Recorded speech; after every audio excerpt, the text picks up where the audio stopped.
Bonjour à tous, ici c'est Costanza d'Aradia Lishera Costanza. On se retrouve aujourd'hui pour une nouvelle vidéo de présentation et review de Elemental Wisdom Tarot de Taroteka Studio. Donc voici un petit peu le derrière. Il vient de Pologne, il me semble, mais vous pouvez aussi l'acheter sur Roi de Coupe qui vient de France. Donc voici la boîte, elle est bien dure. On retrouve ici le titre, à l'intérieur Taroteka Studio. Il n'y a pas de livret, mais il suit assez fidèlement le Rider-Waite et il est très intuitif comme vous allez le voir. Donc je pense pas qu'il y aura un souci. Et donc voici les cartes. Donc il y a différentes versions, il y a la version gloss comme celle-ci, il y a la version mat, il y a une version avec les cartes larges comme celle, en fait ça reprend le dos de l'édition limitée, avec, il me semble qu'elles sont mat, je suis pas sûre, et les tranches seront dorées. Et puis il y a la version limitée qui est bien sûr très chère. Mais bon, elle est limitée. Elle a 2 cartes aussi supplémentaires. Pour chaque jeu, on a 2 cartes de présentation que j'ai pas ici parce que j'ai enlevé. Et donc les tranches sont noires, comme vous pouvez le voir. Je trouve ça très beau. C'est un noir mat, donc je pense que ça va bien tenir. Donc voici les cartes. Hop. Donc il y a, pour ceux qui aiment les decks un peu, comment dire,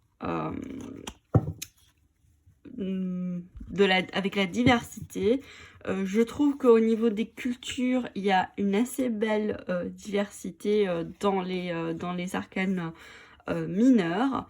Mais peut-être il y a un petit peu trop de féminité, donc pour ceux qui ça pourrait éventuellement déranger, comme ça vous pouvez le voir. Donc tous les cartes, par exemple roi et tout, bien sûr sont des personnages masculins, mais par exemple il y a certains caractères que normalement dans le Rider-Waite ce sont des hommes. Dans ce jeu, c'est des femmes. Donc, à voir si ça peut vous déranger, mais on va voir avec le Flip Draw. Donc, voici notre fou. Notre petit fou. Il est vraiment fou. Il danse, il joue, il est tranquille, il réfléchit pas et le petit chien, il est en mode « Eh oh !» Alors, je trouve que c'est un très beau... c'est pas un clone du Rider-Waite. Vous allez voir qu'il y a quelques différences. Toutefois, c'est quand même un très bon deck intuitif.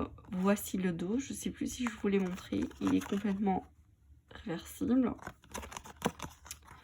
Voilà. Le magicien.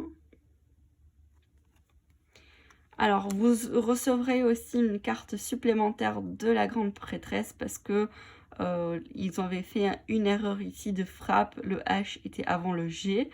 Et donc, vous recevrez cette carte-ci, en fait, la bonne carte, en plus à côté en plus du paquet. Donc, que ce soit chez Roi de Coupe ou directement chez le créateur, vous recevrez une carte supplémentaire. L'impératrice. Alors l'impératrice, par exemple, ici, on ne retrouve pas l'idée qu'elle soit enceinte, mais on retrouve cette idée comme de fertilité, de pouvoir féminin. Je ne sais pas pourquoi, elle est vraiment très puissante, cette impératrice. On voit que voilà, si on demande de l'aide, elle va nous soutenir. Je ne sais pas. C'est mon petit... Désolée pour le glaire ici. Bref. Le 4. Donc c'est l'empereur. Donc on retrouve à chaque fois ici le numéro romain et en bas le nom de la carte. Donc l'empereur qui est debout par exemple. Le hiérophant ou plutôt le pape, je trouve ici. Les amoureux. on ne retrouve pas, par exemple, ici le serpent, si je ne me trompe pas. Mais on retrouve un petit peu Adam et Ève. C'est plus, voilà, la symbolique, elle n'est pas toute là. Ici, c'est plutôt une symbolique d'union, d'être ensemble, une fusion, plus qu'un choix. Quoique, on peut retrouver le choix de Adam et Ève de prendre ou pas la pomme pour la connaissance. Donc oui, effectivement, on pourrait y voir ça, mais je ne vois pas, en tout cas, le serpent, la tentation. J'aime bien qu'ils se regardent. Le chariot, alors ici aussi je trouve qu'on ne retrouve pas totalement la signification du chariot, parce que les chiens ici, les loups, bref, ne regardent de la même, plus ou moins dans la même direction. Il n'y a pas vraiment une contradiction, disons comme ça, de direction. Normalement, un devrait regarder ici, l'autre ici, et l'idée c'est de la direction, de la détermination. Donc ici, moi je vois vraiment la caractéristique du chariot en tant que détermination, plus que trouver la bonne direction et la maintenir. Mais c'est quand même très lisible, je trouve. C'est très beau. Ça fait penser aussi Game of Thrones. La force, très belle. L'ermite, j'adore, avec le corbeau. La roue de la fortune. Donc ici, je trouve qu'il n'y a pas assez le mouvement. Quoique, on retrouve ici avec l'idée d'horloge, de montre, de temps, en fait. C'est plus une roue du temps que de roue de la fortune. Parce que la roue de la fortune, il me semble que quand même c'est quelque chose qui tourne. Hop, on fait comme ça et ça tourne. Alors que ici, c'est plutôt quelque chose comme le temps qui change. Mais c'est quand même très beau, et ça reste quand même une très belle signification. La justice, du coup, elle est en 11, comme vraiment le Rider-Waite. Donc c'est un Rider-Waite quand même assez fidèle. On retrouve les symboliques de là. Et ici, elle est complètement couverte. On voit que... Quoique, ici, on pourrait voir qu'elle a peut-être un petit trou. Est-ce qu'elle elle regarde un petit peu? Parce que normalement, c'est ça que ça joue beaucoup avec la justice, que des fois, elle regarde un petit peu, elle a un œil bandé et l'autre qui, quand même, regarde un petit peu. J'aime beaucoup l'ambientation un peu Égypte. Vous verrez que certaines cartes font penser comme si c'était dans un autre monde. Donc, je trouve que l'ambientation, la réalisation des cartes, le graphisme est juste spectaculaire. Le pendu. Très intéressant pendu. Donc par exemple ici on peut voir que il fait partie comme de l'arbre et il a l'impression d'être dans un relâchement, lâcher prise complet, comme si il s'abandonne un petit peu peut-être à la guerre. On voit qu'il n'est pas du tout stressé, il est relaxé, comme s'il dormait, comme s'il lâchait prise. Donc je trouve ça très intéressant comme pendu. C'est un pendu moins stressant en fait, même si on voit que peut-être il est en train de devenir un arbre. On s'attend que peut-être il y a de la panique et tout, mais non. Il se laisse faire. La mort. Très belle mort, je trouve. On retrouve un petit peu un masque ici. Belle. Très belle, je trouve. Hop. La tempérance. J'aime bien, voilà, par exemple ici, c'est pas une tempérance classique, mais on retrouve bien un côté comme si vraiment on montre une harmonie, un équilibre. La tempérance, moi je l'associe beaucoup à la chimie, à l'harmonie, à l'équilibre. Donc on retrouve ici quand même un équilibre entre la partie lumineuse et la partie un peu plus obscure, nuit, le jour et la nuit. On retrouve ici quand même une idée de transformation avec les papillons. Ici on a des libellules, comme si, quand même si on passe dans l'ombre, on peut toujours retrouver la lumière dans l'ombre. C'est un peu le message que j'associe souvent à la tempérance. Et je trouve que ici, c'est très bien réalisé. On retrouve une tempérance qui est aussi vêtie, avec un habit. Il me semble que souvent, elle est nue, comme un peu l'étoile. Si je ne me trompe pas. Le diable, alors ici, je trouve c'est super intéressant parce que, je sais pas si vous voyez, mais ici, alors je suis pas dans le BDSM, mais voilà, je connais une amie qui est dans ça, et j'ai l'impression que c'est quand même des nœuds particuliers. C'est des nœuds, voilà, un peu BDSM. Est-ce que donc, elle est obligée, elle a été obligée? Est-ce que ce démon, d'une certaine manière, l'a capturée, ou est-ce que c'est elle-même qui se laisse dans le plaisir un peu de l'interdit, hein, de tout ce qui est un peu considéré tabou, entre guillemets, tout ce qui est par exemple de la démonologie, un peu comme ça. Je trouve c'est intéressant de faire cette réflexion par rapport, est-ce que elle subit ou est-ce qu'elle s'est laissée faire ce type de nœud, parce que je trouve vraiment que c'est des nœuds BDSM.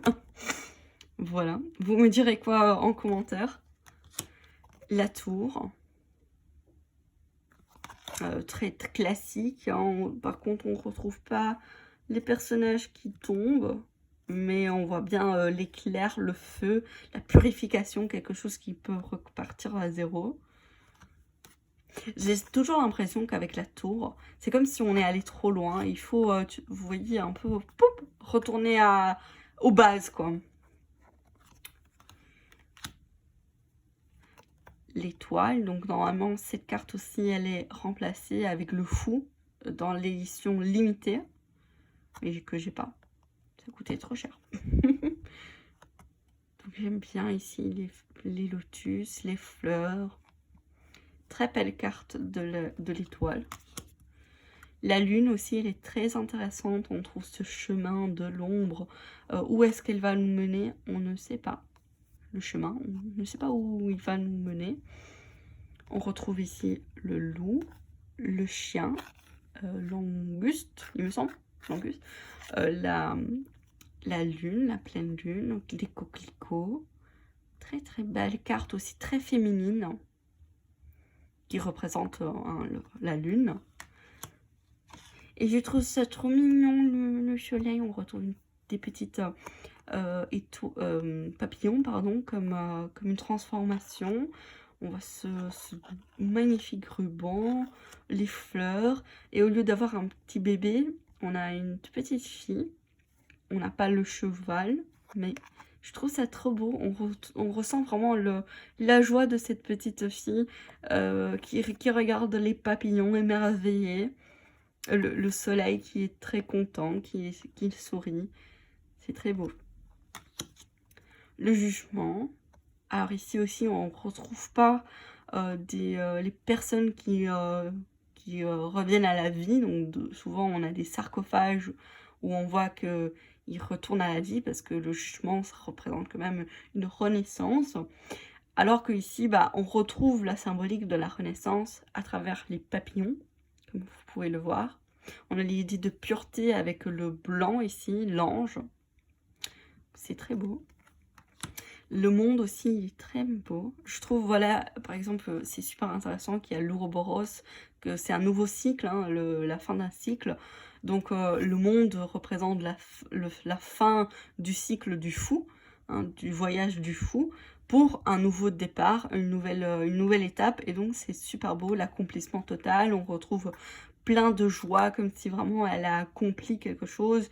On peut retrouver peut-être avec ses bandes comme quelque chose qu'elle a gagné. Les rubans, on retrouve peut-être aussi les différentes comment dire, éléments ici avec les rubans. On retrouve les éléments ici aussi, donc avec le feu, l'eau, la terre, le vent, peut-être avec cette idée quand même de l'air. Elle est partout. La terre avec les fleurs, très beau. Et on passe aux arcanes mineurs. Donc on a les bâtons. Alors, très belle as. Les as sont magnifiques. On retrouve bien l'idée du feu. Ici, c'est voilà la carte que je me disais que ça peut être dans un autre monde. Parce qu'on a la Terre ici, comme si elle voyait où elle voulait aller. Et elle semblerait vouloir aller chez nous, dans la Terre, sur la Terre. Donc, je trouve ça magnifique. On a différentes cultures quand même un peu feu. On a des femmes qui sembleraient un peu venir de l'Amazone, d'autres plus de l'Afrique. Donc par exemple celle-ci, un peu, elle me fait penser à une guerrière amazone. Avec surtout les sandales ici. Ça c'est un 4 de bâton très traditionnel. Le 5 aussi. On retrouve bien cette idée de conflit, mais c'est peut-être un conflit un peu plus léger, disons comme ça, avec ses fleurs. Le 6 de bâton. Le 7. Le 8, très traditionnel. C'est intéressant que c'est vers le haut et pas vers le bas. Le 9, très beau. Vous voyez vraiment l'aspect guerrier, de feu. Le 10, le page, le cavalier, très beau. La reine, le roi. Et on passe aux coupes. Très belle as de coupe. On retrouve les poissons, même si c'est pas à l'intérieur. La coupe, elle semblerait quand même vide, mais on a vraiment l'élément eau ici. Hop. Et les coupes sont dans un environnement de sirène. Très belle, très beau 2 de coupe. Le 3, on retrouve vraiment cette idée de célébration, d'être ensemble avec ses amis, de célébrer. Le 4, elle semble triste. Mais on retrouve pas vraiment cette idée de... C'est sur le même plan, donc c'est vraiment... C'est intéressant parce que ça veut dire qu'elle est triste, mais elle voit pas ça, elle voit pas l'opportunité. Elle se concentre sur tout ce qu'elle a ici, toute la richesse, mais peut-être elle manque de quelque chose. Et ce quelque chose est vraiment ici. Vous voyez, peut-être ça peut être très intéressant comme lecture. Le 5. Ouais, là, elle est très belle. Ouais, là, c'est vraiment très explicite. Donc pour les mineurs, vous retrouvez que le nom ici. Le 6, très beau.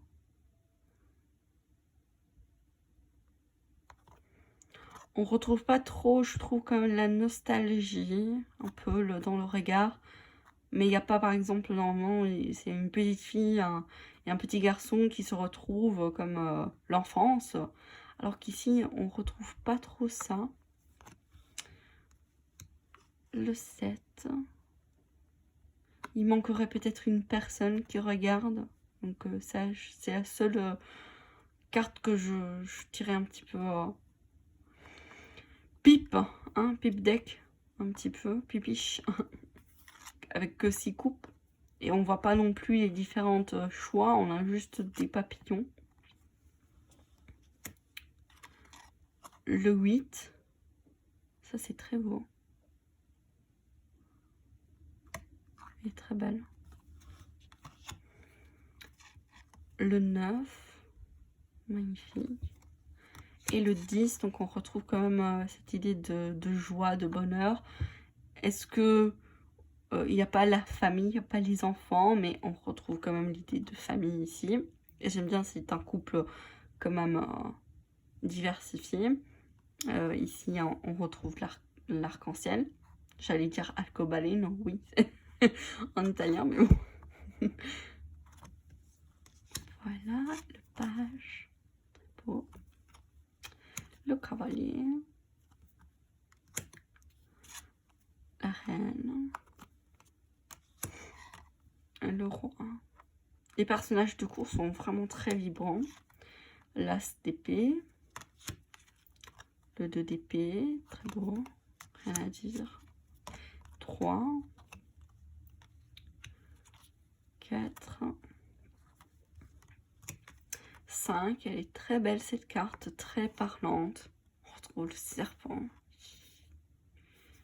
Le sang. L'argent. Qu'est-ce qui s'est passé?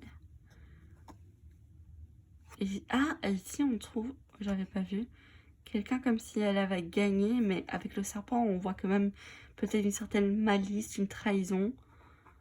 Et elle part avec ce manteau de sang. Et c'est super intéressant parce qu'elles se suivent. Vous voyez, on retrouve ici le 5 et le 6. Du coup, elle a fait quelque chose peut-être ici et elle part, mais avec quand même le poids de ce qu'elle a fait dans le passé. Même si c'est vers un nouveau départ. Le 7, un peu Assassin's Creed, mais très beau. Le 8. Le 9. Le 10. Très beau que ce soit pas transpercé. On retrouve comme l'idée de sang avec la robe. Mais on voit pas un personnage transpercé. On voit vraiment que c'est peut-être l'ultime souffrance en fait. Et puis il y a la libération qui arrive. Le page. Très jeune page. Le cavalier. Un peu plus. La reine qui me fait penser un petit peu au Japon. Un peu japonaise. Le roi. L'as de pentacle. Le 2 de pentacle. Très beau. On retrouve bien l'idée de l'équilibre. Le 3 de pentacle, donc il manque peut-être une coopération ici. Il n'y a que une personne qui travaille. Il n'y a pas l'idée de trouver un plan avec d'autres personnes, de collaborer. Le 4. Le 5. Très beau. Ça, voilà, c'est très traditionnel. Le 6. Très beau. Il a l'air super sympa. Après, c'est la mafia, peut-être. Je rigole, hein. Mais c'est très beau. Le 7. Ouais, j'ai dit une connerie et c'est tombé. J'ai rien dit. Le 8, on retrouve le travail. Le 9. Le 10, on retrouve l'arbre de vie, ici, de la cabale. Très beau. Le page. Toujours jeune. Le cavalier. La reine. Et le roi. Voilà, voilà. Du coup, j'espère que cette présentation review vous aura plu. N'hésitez pas à liker, partager, vous abonner. Et je vous retrouve pour d'autres vidéos de présentation. D'ailleurs, n'hésitez pas à me suivre sur Instagram. Souvent, je vous fais des petites sondages un petit peu sur quel jeu vous voudriez voir la review. Donc n'hésitez pas à aller me suivre, je vous mets tout en barre d'infos. Si vous êtes bien sûr sur Instagram, vous êtes déjà là. Parce que souvent, voilà, je me le mets aussi sur YouTube si la vidéo elle est trop longue. Et donc voilà, voilà. Donc n'hésitez pas à me suivre, à partager. Et je suis heureuse de vous présenter des jeux qui, j'espère, vous plairont. Et voilà, je vous souhaite une très belle journée ou une très belle soirée, selon quand vous verrez cette vidéo. Et à la prochaine. Bisous.